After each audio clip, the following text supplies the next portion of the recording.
નમસ્કાર વિદ્યાર્થી મિત્રો, આજે આપણે સ્વાધ્યાય 15.1 જોઈશું। વિદ્યાર્થી મિત્રો, ખરેખર જેને સમજવું છે એ વિડીયો છેલ્લે સુધી જોજો તો સંપૂર્ણ ખ્યાલ આવી જશે। નંબર 1, નીચે આપેલ આલેખ હોસ્પિટલમાં એક દર્દીનું દર કલાકે લીધેલ તાપમાન દર્શાવે છે, તેના પરથી નીચેના પ્રશ્નોના જવાબ આપો। તો વિદ્યાર્થી મિત્રો, તમે જુઓ તો અહીં આલેખ છે, અહીં સમય બતાવેલો છે। હું શાંતિથી સમજાવીશ એટલે વિડીયો છેલ્લે સુધી જોજો।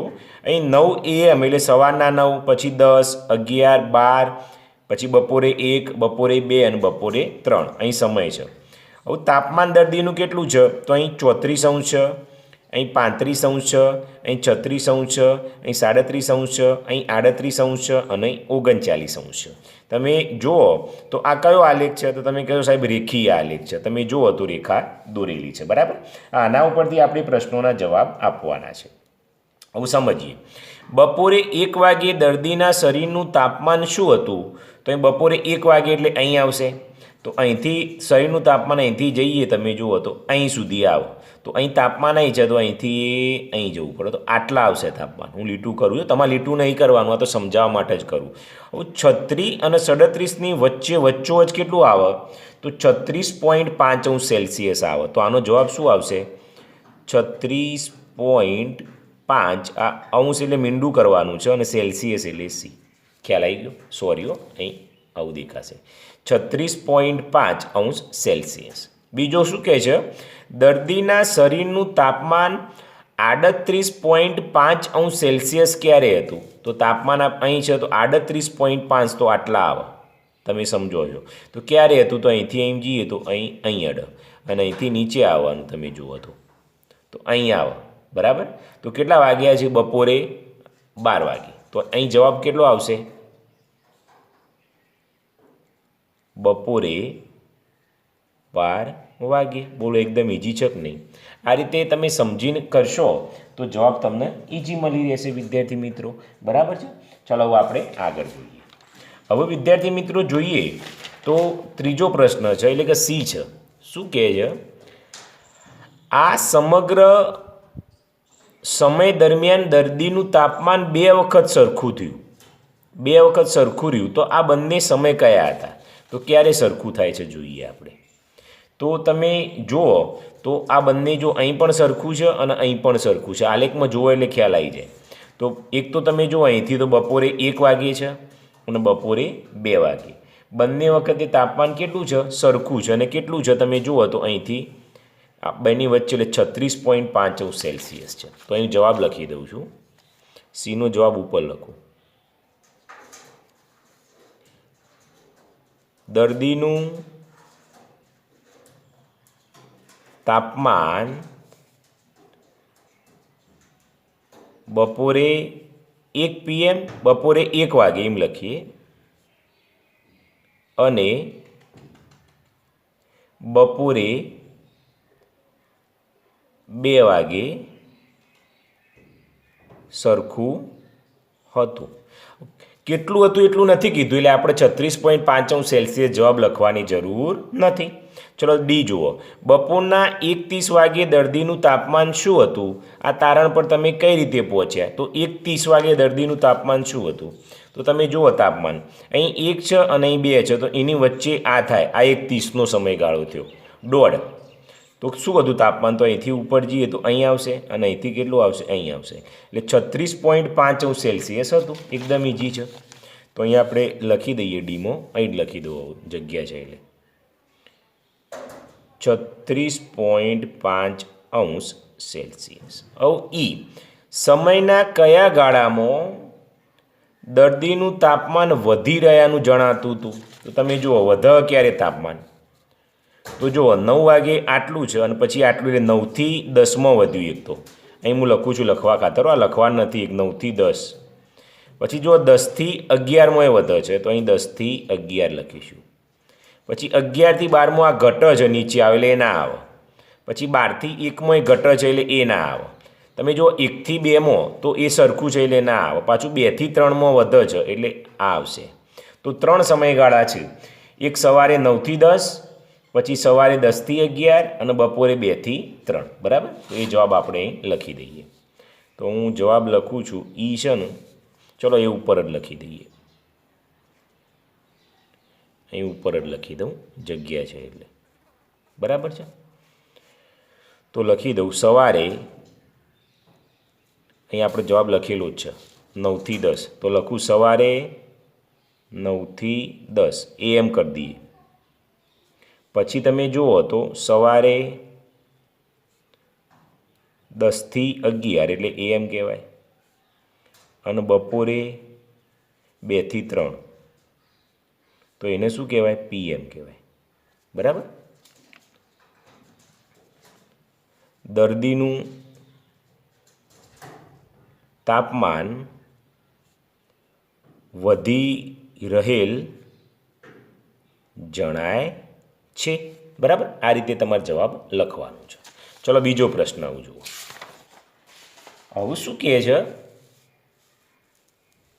નીચે આપેલા રેખીય આલેખમાં એક ઉત્પાદક કંપનીએ જુદા જુદા વર્ષમાં કરેલ વેચાણ દર્શાવેલ છે. તે પરથી નીચેના પ્રશ્નોના જવાબ આપો. તમે જુઓ તો આ પણ કયો આલેખ છે? રેખીય આલેખ છે. અહીં વર્ષ 2002, 2003, 2004, 2005 અને 2006. અહીં વેચાણ કરોડમાં આપેલું છે, તો 2 કરોડ, 4 કરોડ, 6 કરોડ, 8 કરોડ, 10 કરોડ અને 12 કરોડ. હવે જોઈએ પ્રશ્ન. તો એક વર્ષ 2002 અને 2006માં કેટલું વેચાણ થયું? તો પહેલાં આપણે 2002માં જોઈશું.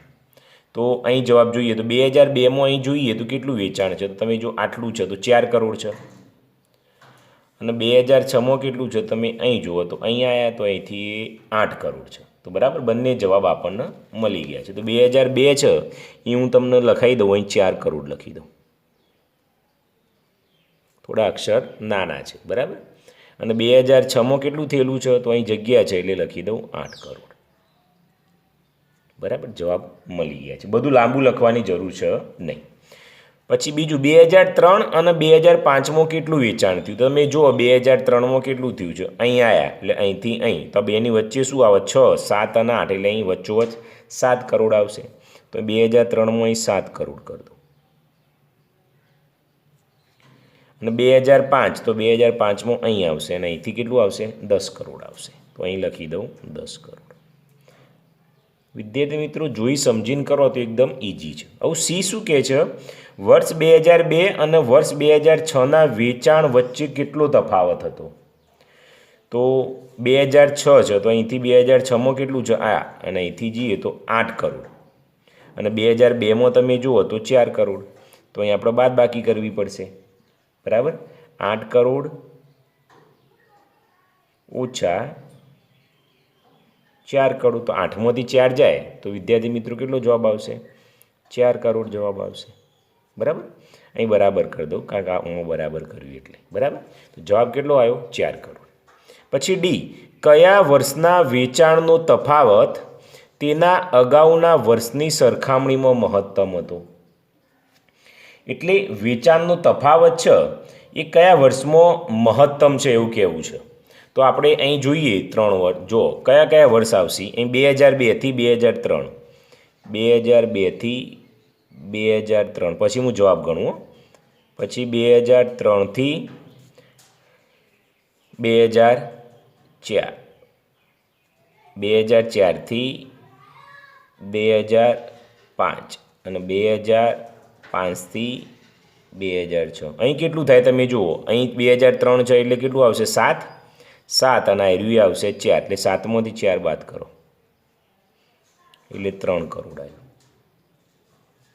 અહીં જુઓ તો તમે જોશો તો અહીં તો શું કહે છે જવાબમાં? કયા વર્ષના વેચાણનો તફાવત તેના અગાઉની વર્ષની સરખામણીમાં મહત્તમ હતો. મહત્તમ એટલે વધારે હતો, બરાબર. એટલે અહીં તો તમે જુઓ ઘટી રહ્યું છે, અહીંથી અહીં આવે એટલે આ તો આવશે જ નહીં. પછી અહીં જુઓ 4 થી 5માં અહીં કેટલો છે? 5માં 10 અને અહીં કેટલો છે? તમે જુઓ તો 6, તો 10 ઓછા 6 તો બરાબર કેટલો આવે? 4 કરોડ. અહીંયા તમે જુઓ તો ઘટી રહ્યું છે, બરાબર. તો અહીં પણ કંઈ ના આવે. તો કયા વર્ષનો વેચાણનો તફાવત તમે જુઓ તો આ મહત્તમ છે, બરાબર. તો આપણે જવાબ હું લખું છું, આ તમે નહીં લખશો તો ચાલશે, બરાબર છે. આ તો તમને મેં સમજાવવા માટે લખ્યું. તો અહીં લખી દઉં વર્ષ 2004 અને 2005 આ જો 4 ને 5 છે ને દરમિયાન વેચાણ વચ્ચેનો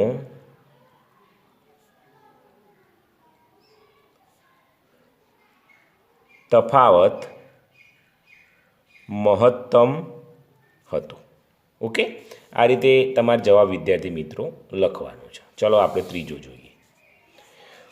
વનસ્પતિ શાસ્ત્રના એક પ્રયોગમાં બે છોડ એ અને બી, બે છોડની વાત કરેલી છે. તમે જુઓ તો અહીં છોડ એ છે અને બી છે. જે ટપકો ટપકોવાળો છે એ છોડ એ છે અને જે ઘાટી લીટી કરેલી છોડ બી છે. પ્રયોગશાળાની સમાન પરિસ્થિતિમાં ઉછેરવામાં આવ્યા. તેમની ઊંચાઈને અઠવાડિયાના અંતે માપવામાં આવતી હતી. આમ 3 અઠવાડિયા સુધી પ્રયોગ કરવામાં આવેલો. પ્રયોગના પરિણામને આલેખમાં દર્શાવેલ છે. તમે જુઓ તો અહીં અઠવાડિયા છે. અહીંથી થાય આ પહેલું અઠવાડિયું, બીજું અઠવાડિયું, ત્રીજું અઠવાડિયું. એની ઊંચાઈ કેટલી છે? 2, 4, 6, 8, 10, 12, 14 સેન્ટીમીટરમાં વધી રહી છે. હવે આના આધારે આપણે જવાબ આપવાના છે. તો આપણે જવાબ જોતા જઈશું કયા કયા પ્રશ્નો છે જવાબ આપતા જઈએ. ચલો પહેલો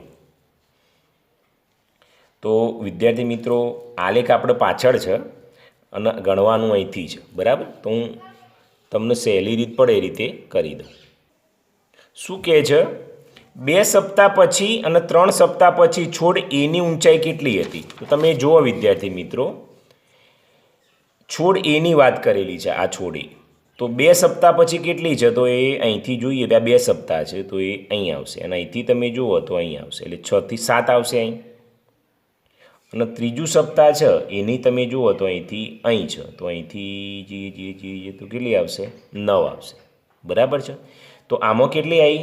7 સેન્ટીમીટર આવી અને આમાં કેટલી આવી? 9 સેન્ટીમીટર. તો અહીં લખી દઈએ 2 સપ્તાહ પછી છોડ એની ઊંચાઈ કેટલી આવી? તો અહીં કેટલી આવશે? 2 સપ્તાહ પછી 7 સેમી આવશે. અને 3 સપ્તાહ પછી છોડ એની ઊંચાઈ કેટલી હતી? 9 સેમી આવી. બરાબર, એટલે આ પતી. ચલો બીજું, 2 સપ્તાહ પછી અને 3 સપ્તાહ પછી છોડ બીની ઊંચાઈ કેટલી હતી? આપણે છોડ બીમાં જોઈ લઈએ.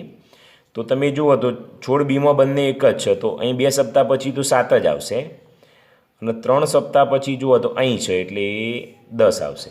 બરાબર, તો વિદ્યાર્થી મિત્રો કેટલી આવી? 7 અને 10 આવી. તો અહીં લખી દઉં. ચલો અહીં 7 સેમી લખી દઉં અને 3 સપ્તાહ પછી તો અહીં લખી દઉં 10 સેમી. પછી સી, ત્રીજા સપ્તાહ દરમિયાન છોડ એની ઊંચાઈ કેટલી વધી? તો ચલો જોઈએ ત્રીજા સપ્તાહ દરમિયાન કેટલી વધી. તો હતી કેટલી? તો તમે જુઓ વિદ્યાર્થી મિત્રો, તો છોડ એની કીધેલી છે. તો છોડ એની કેટલી છે? આ 9 થઈ અને હતી કેટલી? તો અહીં 7 હતી. તો કેટલી આવશે? તો અહીં બાદ બાકી થશે તો બરાબર 9 સેમી ઓછા 7 સેમી તો કેટલા આવશે? 2 સેમી. બરાબર છે. ચલો ડી, બીજા સપ્તાહના અંતથી ત્રીજા સપ્તાહના અંત સુધીમાં છોડ બીની ઊંચાઈ કેટલી વધી? તો બીજા સપ્તાહનો અંત અને ત્રીજા સપ્તાહના અંત સુધીમાં તો આપણે જોઈ લઈએ. છોડ બી છે એટલે બીજા સપ્તાહનો અંત એટલે આ આવશે એટલે તો 7 જ છે અને આ કેટલો છે? તમે જુઓ 10 છે તો કેટલા? 10માંથી 7 બાદ કરવા પડશે. તો અહીં આપણે લખી દઈએ ડીનો જવાબ અહીં લખીએ. અહીં ચલો ને અહીં જગ્યા છે ઉપર જ લખી દઉં. ચલો અહીં લખી દઉં. ડીમાં ઉપર જગ્યા છે તો અહીં કરી દઈએ. બરાબર, તો શું લખશો? તો આપણે લખીશું ઊંચાઈમાં વધારો. ઊંચાઈમાં વધારો તો કેટલો હતો? 10 સેમી ઓછા 7 સેમી બરાબર 3 સેમી. ચલો આગળ શું કહે છે? કયા સપ્તાહમાં છોડ એની ઊંચાઈ સૌથી વધી? તો સપ્તાહ શોધવાનું છે. તો આપણે અહીં બીજા કાગળમાં લખવું એટલે તમને વધુ ખ્યાલ આવશે. થોડું ઉપર લઈ લો. તો આપણે સપ્તાહ તો પહેલું સપ્તાહ, બીજું સપ્તાહ અને ત્રીજું સપ્તાહ એવું લખવું પડશે. તો હું જો લખું અહીં આ રીતે ગણીએ તો તમને મજા આવશે. પહેલા સપ્તાહ દરમિયાન પછી બીજા સપ્તાહ દરમિયાન અને આ ત્રીજા સપ્તાહ દરમિયાન. બરાબર. કયો છે આપણે ઈ છે પ્રશ્ન. ચલો પહેલા સપ્તાહ દરમિયાન કેટલી છે તમે જુઓ, અહીંથી સમજો. તમે જુઓ તો શું કીધેલું છે ઈમાં પ્રશ્ન જુઓ, છોડ એની વાત કરેલી છે. બરાબર. તો અહીં છોડ એ કરી દઉં એટલે તમારે ભૂલ ના પડે. છોડ એ. હવે એ પહેલાં કેટલો હતો તમે જુઓ હતા એ ડેટ અહીં ટપકાવાળો છે, એટલે ટપકાવાળો અહીંથી અહીં જાય છે એટલે 2 છે. તમે જુઓ તો અહીં 2 છે અને અહીં 0 છે, એટલે અહીં આપણે 2 કરીશું.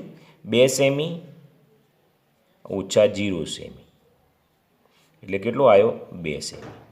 ચલો બીજા સપ્તાહ દરમિયાન જોઈએ તો અહીં 2 તો હતો અને અહીંથી ક્યાં જાય છે? અહીં, એટલે અહીં 7 આવ્યો. તો 7 ઓછા 2 થશે. 7 સેમી ઓછા 2 સેમી તો બરાબર કેટલો આવ્યો? 5 સેમી. હવે તમે જુઓ તો અહીં કેટલો થાય છે? અહીં 7 છે અને અહીં કેટલો છે તમે જુઓ તો અહીંથી જઈએ એટલે વચ્ચોવચ આવશે 9 આવશે. તો 9 સેમી ઓછા 7 સેમી તો 9માંથી 7 જાય એટલે 2 સેમી. તો તમને જવાબ ખબર પડી ગઈ. કયો સપ્તાહ આવશે? બીજો સપ્તાહ, કારણ કે 5 જવાબ આવે છે. તો અહીં જવાબ લખીશું. જવાબ બરાબર બીજા સપ્તાહ દરમિયાન છોડ એ ની ઊંચાઈ સૌથી વધુ વધી. આ રીતે તમારે જવાબ લખવાનો છે. ચલો આગળનો પ્રશ્ન જોઈએ. પછી શું કહે છે? કયા સપ્તાહમાં છોડ બીની ઊંચાઈ સૌથી ઓછી વધી છે? બરાબર. જવાબ ઓછીમાં લખવાનો છે. અને કયો છોડ છે? બી છે. બરાબર. તો આપણે આમાં જ લખીશું. પહેલાં આલેખ બધ ફેરવી દઈએ. તો આપણે જેમ પહેલાંમાં લખ્યું એ જ રીતે અહીં આપણે લખીશું. તો અહીં લખી દઉં છોડ બી. તો પહેલાં શું લખીશું? પહેલા સપ્તાહ દરમિયાન, પહેલા સપ્તાહ દરમિયાન, પછી બીજા સપ્તાહ દરમિયાન, પછી ત્રીજા સપ્તાહ દરમિયાન. ઓકે. અને આ પ્રશ્ન છે એફ છે તો અહીં એફ કરી દો. હવે આપણે છોડ બીની વાત છે તો તમે જુઓ છોડ બીમાં અહીં કેટલા છે? 1 છે અને અહીં 0 છે. તો અહીં 1 સેમી ઓછા 0 સેમી બરાબર 1 સેમી આવશે. પછી બીજા સપ્તાહ દરમિયાન અહીં તમે જુઓ તો અહીં તો 7 જ છે અને અહીં કેટલા છે? 1. તો 7 સેમી ઓછા 1 સેમી એટલે 6 સેમી. અને છોડ બી અહીં ત્રીજા સપ્તાહ દરમિયાન તમે જુઓ તો અહીં છે એટલે અહીંથી આમ જઈએ એટલે 10 એ આવશે, 10 અને આ 9 આવશે. ના, 10 અને 9 નથી. તમે જુઓ 7 છે. જો અહીંથી જશે ને અહીં વચમાં આવે 7 છે.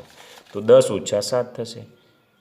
10 સેમી ઓછા 7 સેમી તો 10માંથી 7 જાય એટલે 3 સેમી. પ્રશ્નમાં ઓછી પૂછ્યું હતું તો ઓછી એટલે 1 સેમી. તો જવાબ કયો આવશે? પહેલા સપ્તાહ દરમિયાન. તો અહીં આપણે જવાબ લખી દઈએ. જવાબ બરાબર પહેલા સપ્તાહ દરમિયાન છોડ બીની ઊંચાઈ સૌથી ઓછી વધી. ઓકે. આ રીતે તમારે લખવાનું છે. ચલો આગળનો પ્રશ્ન જોઈએ. હવે શું કહે છે? અહીં જી. શું કોઈ એક સપ્તાહમાં બંને છોડની ઊંચાઈ સરખી હતી? સ્પષ્ટ કરો. એવો સપ્તાહ છે કે બંને છોડની ઊંચાઈ સરખી છે. તો તમે જુઓ તો અહીં બંને ભેગા થાય છે. દેખાય છે? તો કયું સપ્તાહ છે? બીજું સપ્તાહ. જુઓ તમે જુઓ એ 7 સેમી અને બી એ 7 સેમી. તો જવાબ શું આવશે? બીજો સપ્તાહ. તો અહીં આપણે લખી દઈએ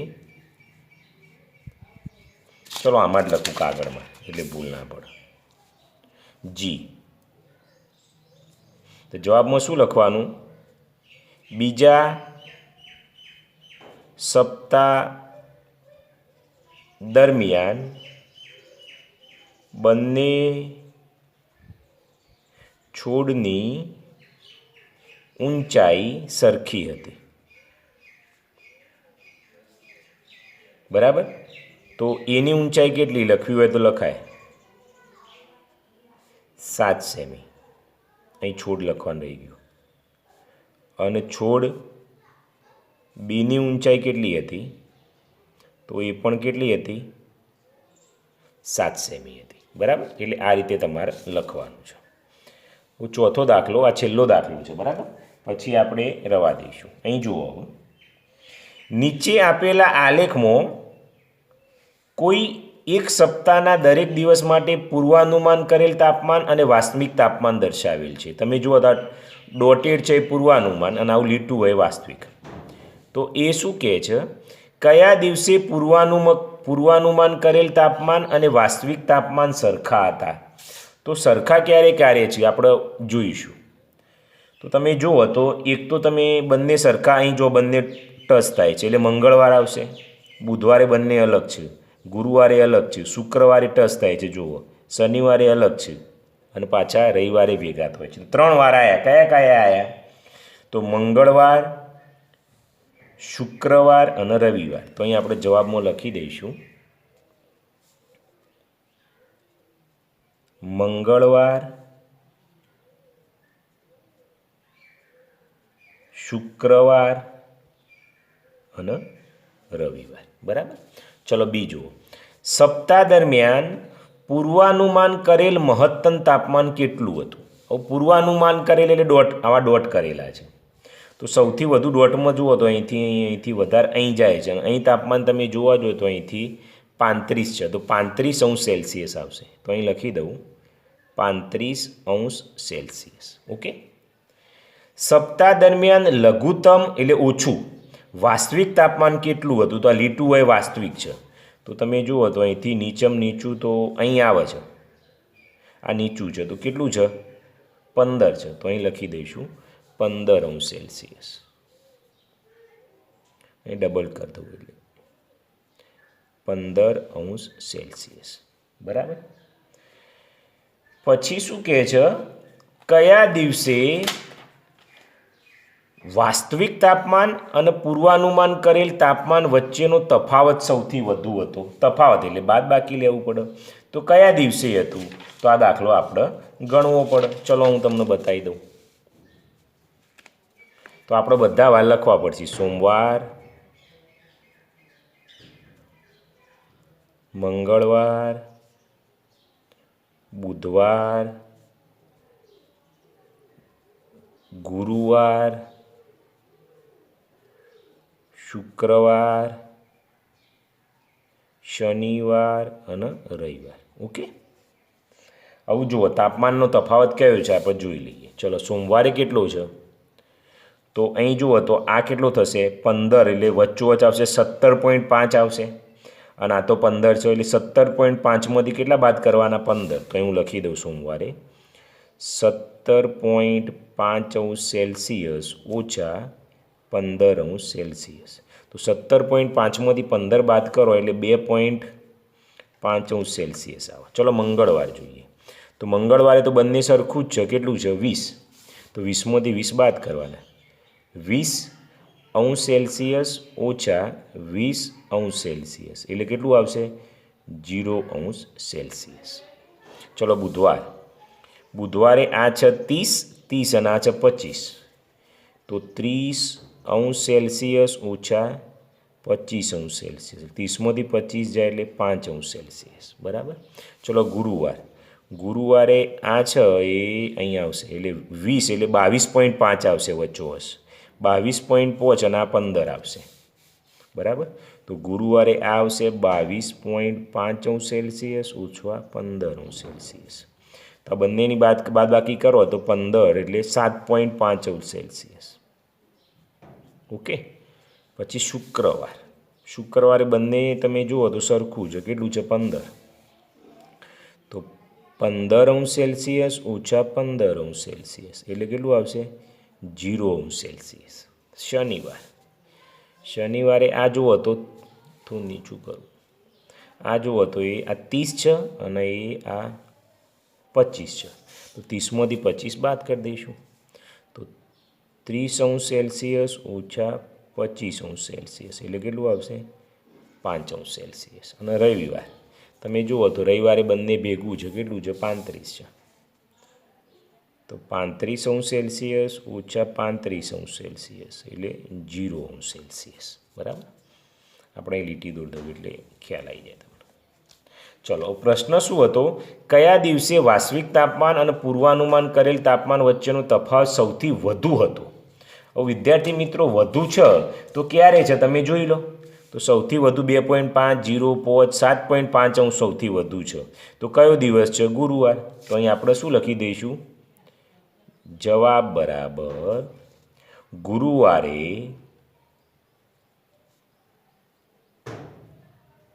વાસ્તવિક તાપમાન અને પૂર્વાનુમાન કરેલ તાપમાન વચ્ચેનો તફાવત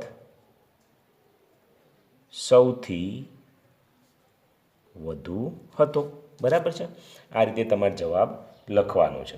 હવે વિદ્યાર્થી મિત્રો આગળના દાખલા છે એ આલેખ દોરવાનો છે, એટલે નેક્સ્ટ વિડીયોમાં જોઈશું.